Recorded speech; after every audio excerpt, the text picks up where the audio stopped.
Okay, so we all need a little peace and quiet every now and then. The world around us is crazy, and sometimes you just want to unplug from it all and relax. And that's where the Awei ES-70 headphones come in.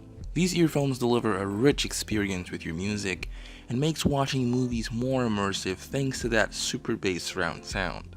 It's not gonna shatter your eardrums or anything, but you still get to experience a rich bass and crisp audio as well. Now it's also a really premium feeling pair of buds. It's mostly metal except on the controls, but I like the way it's built because it doesn't feel cheap at all. And it also looks awesome and attractive because of that nice blue and gray going on.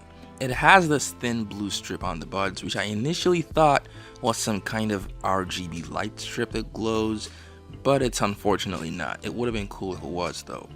But there is something I don't like about these headphones, and that's ergonomics. It has this long form factor, which makes it more difficult to stay in my ears, and the weight of the buds themselves just makes this worse, because it keeps falling out of my ears all the time.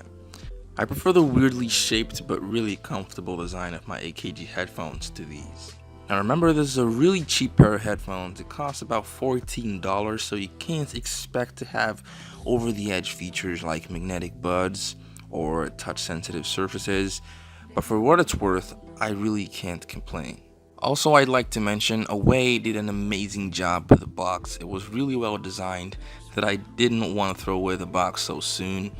And another thing, it comes with a few extra earbuds, each in different sizes, so if the original buds were too big or too small, you could just swap them out with one of these. It's a really nice bonus to have because even more expensive earbuds don't include those.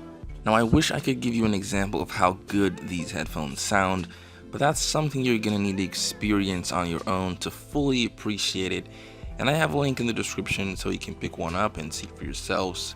Hit the like button if you've enjoyed this video so far, and be sure to subscribe to keep seeing more stuff like this on this channel, and I will catch you guys in the next video.